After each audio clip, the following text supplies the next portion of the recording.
That night, he truly needed my support, she explained, right after coming back from spending the entire evening at her ex's place, on the very day of our anniversary. If only you'd put some real faith in me, you'd get it completely. But I stayed silent, no words at all. Instead, I headed straight into the bedroom, pulling out my things and beginning to pack them away.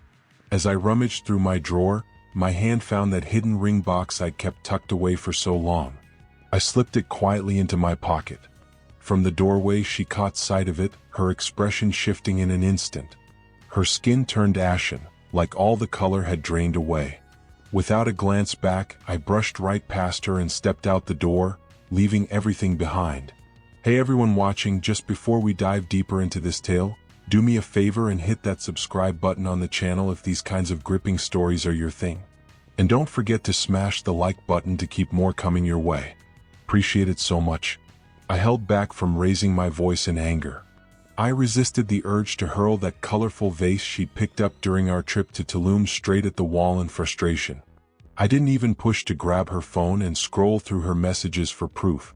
You see, once you hit that point of true, crystal clear insight, letting rage take over just seems like a total waste of energy, pointless and draining. Picture this. It was early morning, around 8 a.m. on a lazy Saturday. Sarah, the woman I'd shared 3 full years of my life with, had finally stumbled through our front door. Her appearance was utterly disheveled, but not in the way someone looks after pulling an all-nighter at a hospital, desperately trying to save someone's life. No, this was different. It screamed of a long night spent until the wee hours, sipping on bargain bin wine and diving deep into those heavy, emotional conversations that bond people through shared pain. With a clatter, she let her keys tumble onto the console table, the noise ringing out sharply, almost like a sudden shot piercing the heavy quiet of our apartment. There I was, planted on the couch, still wearing the exact outfit from the evening before, a neatly pressed button-down shirt paired with tailored slacks.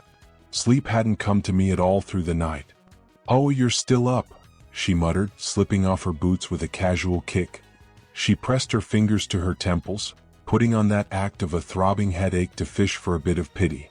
Man, what an absolute ordeal that was. I'm completely wiped out. She strolled right by me, making her way to the kitchen, fully assuming I'd trail behind like some loyal companion, ready to inquire if everything was all right with her. But when I remained rooted in place, unmoving, she halted midway and spun around to face me. In that moment, the atmosphere thickened, charged with unspoken tension. Her gaze landed on my shirt, then drifted to the candles on the dining table behind me, all unlit and waiting. She noticed the sealed bottle of that fine vintage Cabernet, a luxurious $200 find, resting beside 2 spotless, untouched glasses. "Jeff, come on," she exhaled with a heavy sigh, her tone already laced with that irritated edge as if bracing for a fight. "Don't go there. Don't even begin this now." "Begin what exactly?" I replied, my tone steady and eerily composed, not a hint of storm in it. "You know, this whole silent standoff routine of yours. Look, Glenn was going through something really intense, all right? He was completely unraveling. Out of nowhere, he rang me up in total distress. If I hadn't headed over to his place, who knows what might have happened. He could have done something irreversible. Glenn. That was her former flame, the perpetual wounded soul she'd been entangled with for those stormy 2 years right before we got together. The same guy who dreamed of being a DJ back when he was 24, and here he was at 29, still chasing that same elusive dream without much progress. Over our 3 years, I'd been the solid foundation, the dependable engineer handling the rent, organizing our getaways, and even tackling those annoying home repairs like a dripping faucet. Meanwhile, Glenn represented pure turmoil, the unpredictable creative type who only surfaced when he was flat broke, riding a high or drowning in isolation. "Sarah, that was the night of our 3rd anniversary," I pointed out evenly. "We had that special spot reserved at Le Bernardin. I secured that table way back, for whole months in advance." She actually let her eyes roll in exasperation, visibly without shame. "Yeah, I realized that. And trust me, I do regret missing the dinner part. But Jeff, this was serious, a matter of life and potential tragedy." He was ranting about wanting to end everything. How heartless would I seem if I brushed that off just for some fancy meal booking? And just like that, the twist came. She was flipping the script, positioning me as the bad guy for valuing our significant moment together. So, you're saying he was truly at risk of harming himself? I pressed on. Absolutely. He was in full hysterics, falling apart. Then did you reach out to 911? She went rigid, caught off guard. Excuse me? If he posed a real, urgent danger to himself, the right move would have been to alert emergency responders, the experts trained for this. So, tell me, did you make that call? No, of course not. Jeff, I wasn't about to sick the police on him. All he required was a listening ear, someone present to keep him company. He just couldn't handle being by himself. Rising from the couch, I approached her slowly. The nearer I got, the more it assaulted my senses, that unmistakable odor clinging to her. It wasn't the clean, sterile aroma you'd expect from a late-night vigil at a crisis facility or an ER lounge. No, this was raw and telling. The lingering haze of old vape clouds, the bitter bite of beer that's been knocked over and layered beneath it, that bold, earthy punch of Santal 33, the cologne Glenn always wore like a badge. You reek of some dingy bar scene, I observed flatly. Her cheeks burned with a vivid, betraying red, the guilt written all over her. Well, once he'd settled a bit, we shared a drink to ease the tension. Then we dozed off during a film. Right there on the sofa. That's all, nothing more to it. So, to sum it up, you ditched our anniversary celebration to knock back drinks with your old boyfriend, all because he felt a bit isolated? He depended on me, she burst out, her words fracturing with emotion. Damn it, why are you always so full of doubt? Can't you accept that I actually give a damn about others? If you had any real confidence in us, you'd see the whole picture instead of letting jealousy cloud everything. Those exact words shattered something inside, that claim of, you'd see the whole picture if you had confidence in us. I stared at her, truly taking her in for what felt like the first time. The remnants of smudged eyeliner still streaked her eyes from the night before. Her stance screamed defiance, arms crossed tightly. There was zero remorse in her demeanor. Instead, she acted as if she had every right to my endless understanding, my steady presence, while she chased those thrilling rushes from her messy history. Deep down, she craved the role of savior to this guy who stubbornly clung to immaturity, all while expecting me to maintain the secure life we shared, the home I essentially funded for her returns.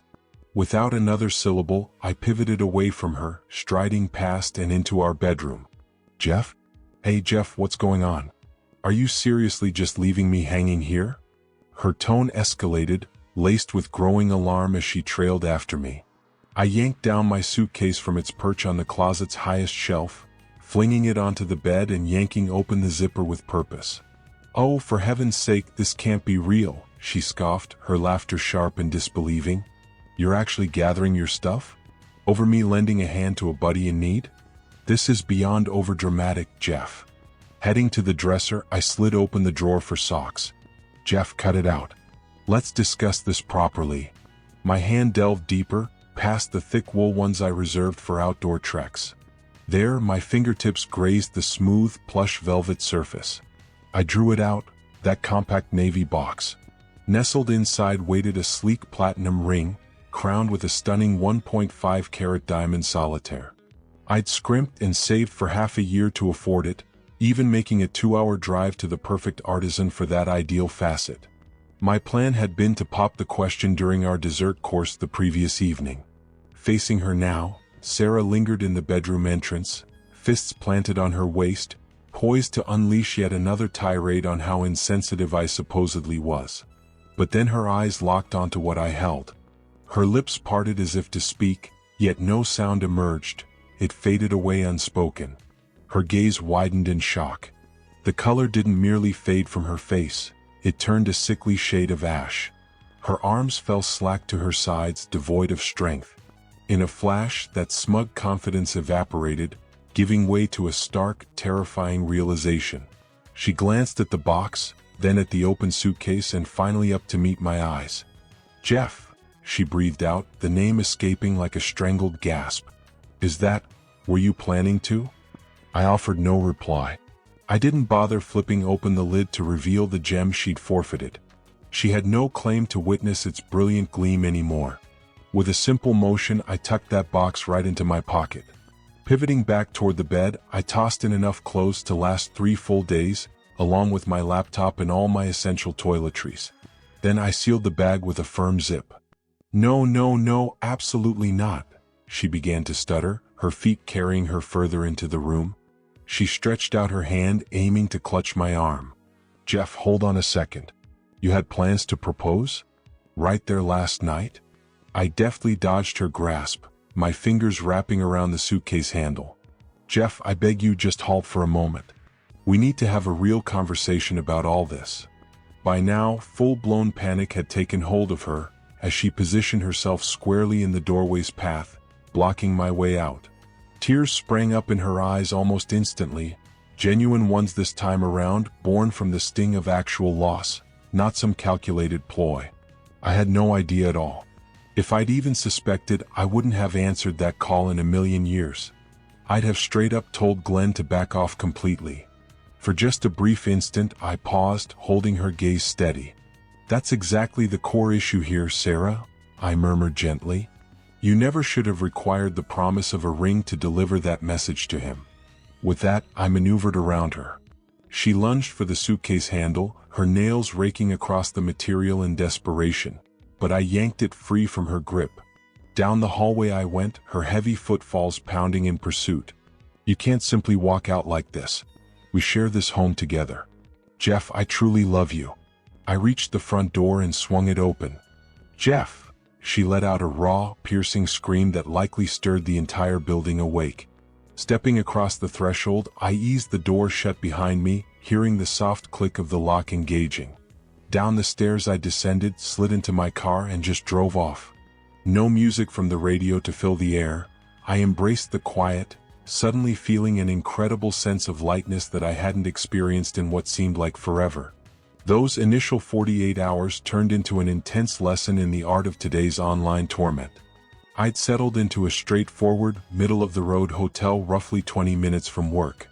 Nothing fancy or luxurious about it, but the peace was exactly what I craved. Perched on that rigid bed, I watched my phone buzz relentlessly across the side table, inching closer to the brink like some insect on a doomed mission. Sarah, a dozen missed calls already. Sarah, 14 fresh text messages piling up. Those messages unfolded in a pattern so foreseeable, it almost felt like a textbook case. The stages of sorrow twisted through the lens of someone clinging to their source of validation.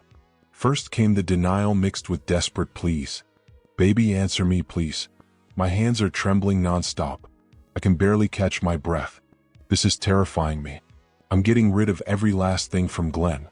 I've already blocked his contact. I'll prove it to you. Just return home. We can mend this entirely. Every couple faces tough times. We don't discard 3 solid years because of a single mix-up. Then the shift to raw fury. You're acting so childishly right now. Really? You're choosing to ignore me completely? After all I've poured into us? That's pure spinelessness, Jeff. If you can abandon everything this effortlessly, you obviously never cared deeply. You must have been waiting for any reason to bolt. Phase 3 brought in the reinforcements, what I call the flying allies. By that Sunday afternoon, she'd rallied her circle into action. Her closest friend, Suzanne, the one who'd strayed in 2 marriages yet positioned herself as some guru on love, started bombarding my device. I foolishly picked up once, mainly to gauge if Sarah might do something drastic like torch our place. Jeff, you have to end this cruel charade immediately, Suzanne barked without even a greeting, her pitch high and grating through the speaker. She's collapsed right there on the ground, Jeff. Completely on the floor, sobbing uncontrollably. How could you wave an engagement ring right in front of her and then just vanish? That's straight-up emotional torment. I was lounging by the hotel's window, gazing out at the slow-moving vehicles on the highway below. An odd sense of removal washed over me, as if this were all unfolding on a screen, distant from my reality. I never waved it around, I responded evenly. I simply packed it up. It's mine after all. Much like the rent she'll have to cover come next month. You're utterly without compassion, Suzanne hurled back. She slipped up once. She was only attempting to be supportive to a friend in crisis. Suzanne, I interjected, keeping my tone measured and quiet. She returned, reeking of his signature scent and old beer spills. This wasn't about rescuing anyone. It was a rendezvous. Inform Sarah she has until month's end to sort out the rental agreement. I'll cover my portion up to that point. Beyond that, it's all on her. With that, I ended the call and promptly blocked Suzanne. Next came her sister's number, blocked just as swiftly. I silenced alerts from our shared acquaintances too. Come Monday, I showed up at the office like some spectral figure, diving headfirst into calculations, data sheets, and engineering analyses. It became almost therapeutic. In the wake of such deep disloyalty, there's a profound comfort in the reliability of numbers. Equations hold truth without deception. They don't twist facts or play mind games. 2 + 2 never dials up an old flame at midnight claiming confusion. By midweek, my ongoing quiet from the other side appeared to crack Sarah's resolve. Her messages lost their edge, turning instead to something more forlorn and pleading. I miss you terribly. This place feels so empty and still. I came across your gray sweatshirt. It still carries your scent. I've been wearing it to bed.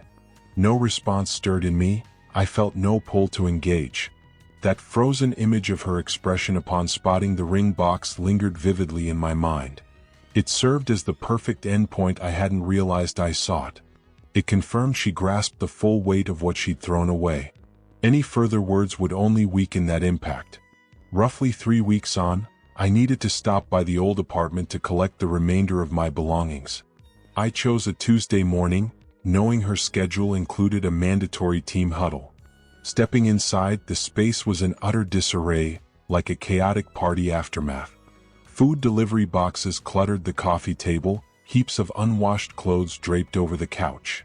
It mirrored her inner turmoil perfectly, laid out in tangible mess.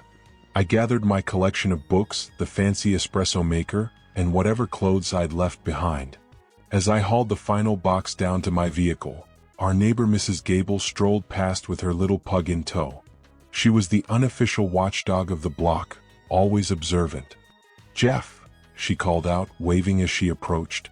"I haven't spotted you around lately. Is all well?" Sarah's been entertaining quite a few visitors these days. I stopped briefly. "I've moved out, Mrs. Gable. We ended things." She leaned in with that knowing look. "Ah, I figured as much. That fellow with the roaring exhaust on his car? He's been claiming your parking space. Blast tunes at ungodly times. I was tempted to report it to management, but I held back to avoid stirring issues for you." Glenn, naturally. Not even a full month had passed, and the opportunist had latched on anew. A surge of queasiness hit me, but it faded fast into pure gratitude. This chaos no longer belonged to me. "Go ahead and file that complaint, Mrs. Gable," I said with a genuine grin. "As of the 1st, I'm clear of the lease. That spot isn't mine to worry over anymore." Over the following months, fragments of the aftermath reached me through casual chatter. You know how it goes, even when you sever connections, tipsy friends from the old circle spill details. Evidently, with me gone, Sarah attempted to shift all that steady emotional and practical support onto Glenn. She anticipated he'd rise to the occasion, believing their spark had been dimmed by my involvement, and now it could truly bloom. But reality slammed into her hard and fast, like an unstoppable force. Glenn had no interest in being a committed partner. He sought an admirer, nothing more.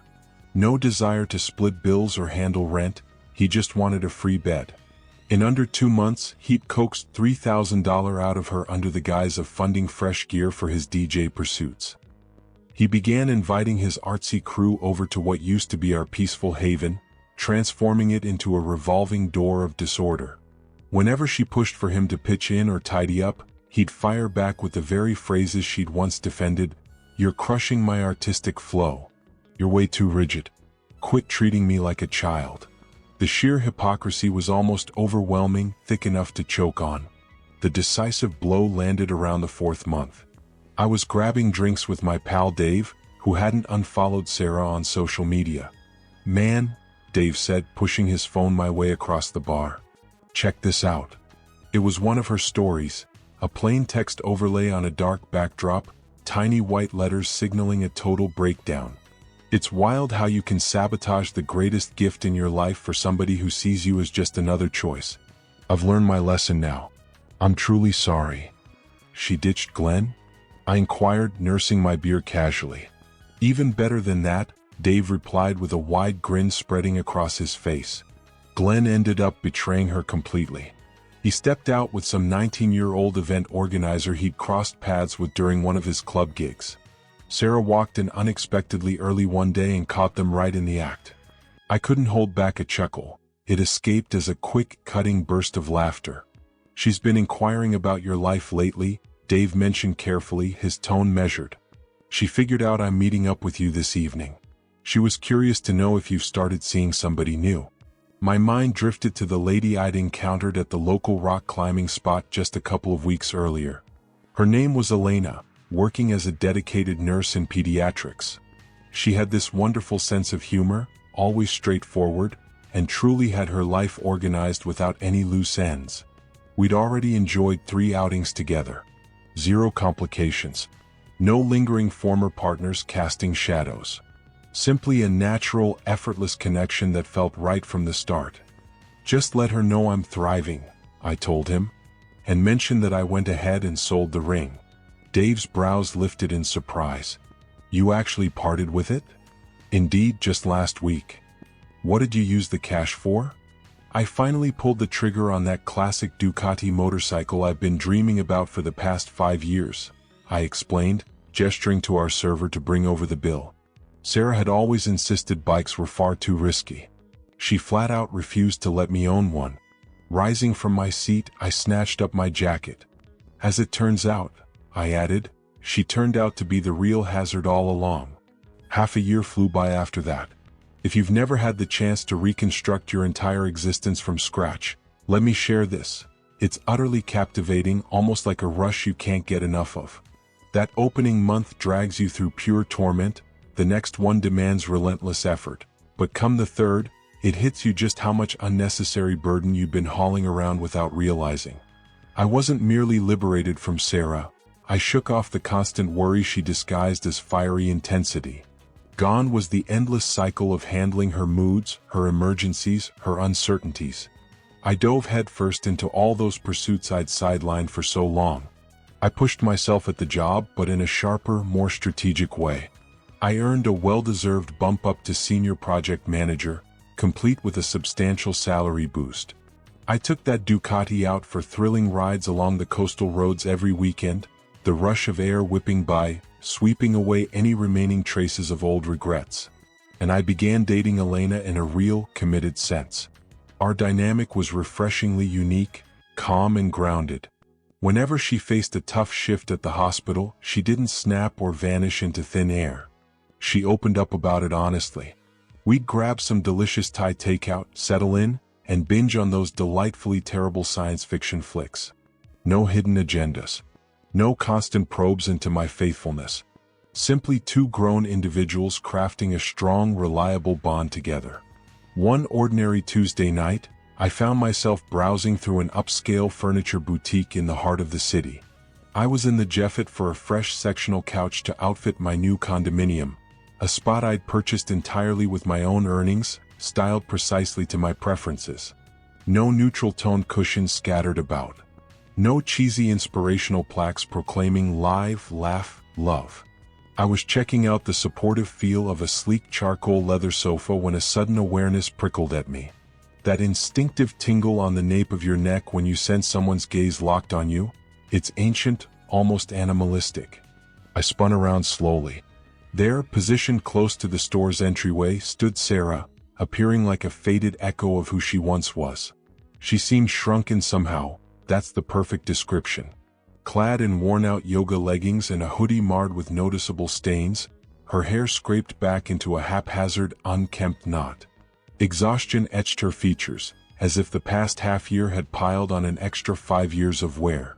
Clutching a budget-friendly iced coffee, she fixed her stare on me, almost like I was some illusion she couldn't believe. No rush of alarm surged through me. No sudden jolt of energy. Instead, a wave of simple disinterest settled in. She paused uncertainly before approaching, her steps hesitant, lacking that bold swagger she'd once commanded so effortlessly. "Jeff," she uttered, her words barely above a hush. "Sarah," I acknowledged with a courteous nod. "How have you been holding up?" She blinked rapidly, clearly caught off guard by my serene demeanor. She'd braced for fury, perhaps even a flicker of yearning.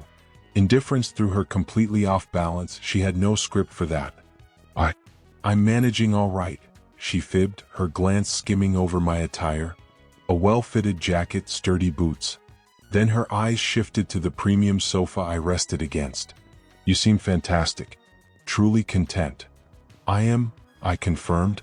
"Absolutely content." She nibbled at her lower lip, her mind visibly racing for a way in. "Word got around about your advancement at work," she ventured. "Dave filled me in." "That's amazing. You deserve it. You've always poured so much into your career. I used to say you'd lead the whole operation eventually. Actually, you mentioned I overdid it with work and needed more impulsiveness in my life," I reminded her softly without any edge. "But I appreciate the sentiment." She recoiled slightly. "Jeff, listen, could we chat? Even just briefly for a few minutes? I've attempted to message you, but I blocked your number, Sarah. I realized that, and I completely earned it." She edged nearer, crossing into my comfort zone. The aroma of old coffee mingled with a heavy undercurrent of hopelessness hung in the air. "But I have to express this. You deserve to hear that I royally screwed everything up. Enormously. Glenn turned out to be an utter disaster, a colossal, regrettable error." I glanced down at my wristwatch, not as some tactic, but genuinely because I had evening plans lined up. "I know," I responded. "I've heard the details. He was manipulative, Jeff. On an emotional level. He exploited me thoroughly. Wiped out what little I had saved. I'm crashing on Suzanne's sofa these days since I couldn't swing the rent for the former apartment, by myself." Moisture gathered in her eyes, threatening to spill. "Each time he demeaned me, my thoughts circled back to you. To that sense of security you always provided. You never left me feeling on edge." Her fingers extended, lingering close to my sleeve. "I long for what we had, Jeff. I yearn for my closest companion. I shattered your faith in me. But individuals evolve. I've changed profoundly. We could begin fresh. Take it gradual. I'll prove myself to you." This was her big moment, the one she'd likely practiced endlessly in private. The heartfelt appeal. I eyed her outstretched hand, then met her gaze squarely. Memories flooded back. That anniversary dawn, her figure in the corridor, carrying his unmistakable trace. Accusing me of paranoia for daring to set limits. "Sarah," I stated, my words even and firm. "Do you recall your exact phrase to me that morning? When you finally returned?" She furrowed her brow, puzzled.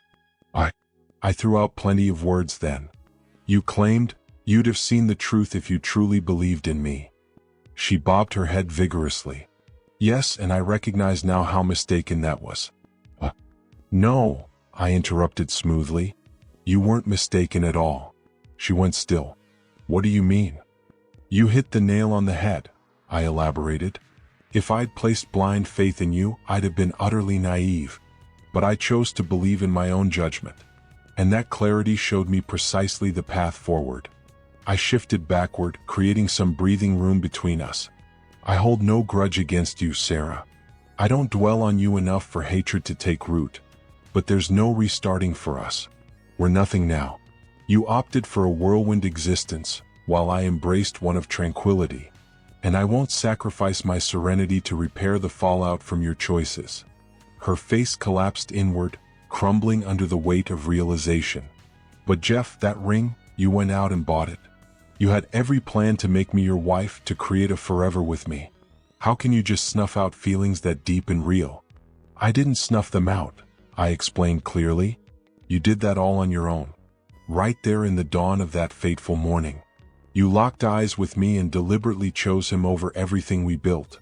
From that instant, the ring lost all its meaning. It turned into just a lifeless piece of shiny stone and band. I decided to let it go," I went on. "Cashed it in, and used every penny from the sale to secure the down payment on this beautiful condo of mine. In a strangely ironic way, you played a part in shaping my fresh start. Though, of course, it's not the future you ever pictured for us." Her mouth fell open, but no words escaped. Only a heavy hush filled the space. Her gaze wandered across the elegant displays in the showroom, absorbing the opulent surroundings, the lavish lifestyle she could have been part of, the devoted man she'd carelessly tossed aside for a betrayer who strayed with someone barely out of her teens. "I've got to get going now," I declared. "Elena is at home, looking forward to our evening together. Dinner's waiting." "Elena," she repeated in a barely audible whisper, the name hanging in the air like a ghost. "That's right, my girlfriend," I confirmed, the words rolling off my tongue with genuine warmth and satisfaction. "She believes in me fully, and I believe in her just as much. It's an incredible feeling, so genuine and uplifting. Maybe you should seek out something like that for yourself someday." With that, I turned sharply on my heel, putting her firmly in the past. I didn't linger for even a hint of her response. No quick peek over my shoulder to see if sorrow had brought her to tears. I marched confidently toward the exit, stepping out into the invigorating chill of the evening wind, making my way to my trusty motorcycle, and charging headlong into a bright horizon that belonged entirely to me, free and unburdened. As the store receded further behind, all that remained was a profound, enveloping stillness. And honestly, that stillness felt like the most exquisite gift imaginable. Hey everyone, thanks a ton for sticking with this intense journey till the very end. If these raw, heart-pounding tales of betrayal and comeback hit home for you, do me a huge favor and subscribe to Dark Infidelity Stories right now. Don't miss out on more gripping stories like this one. Smash that like button if it got your emotions stirring, and share this video with anyone who needs a reminder of resilience in the face of heartbreak. What's your perspective on Jeff's epic turnaround? Spill your thoughts, experiences, or reactions in the comments section below. I love hearing from you all.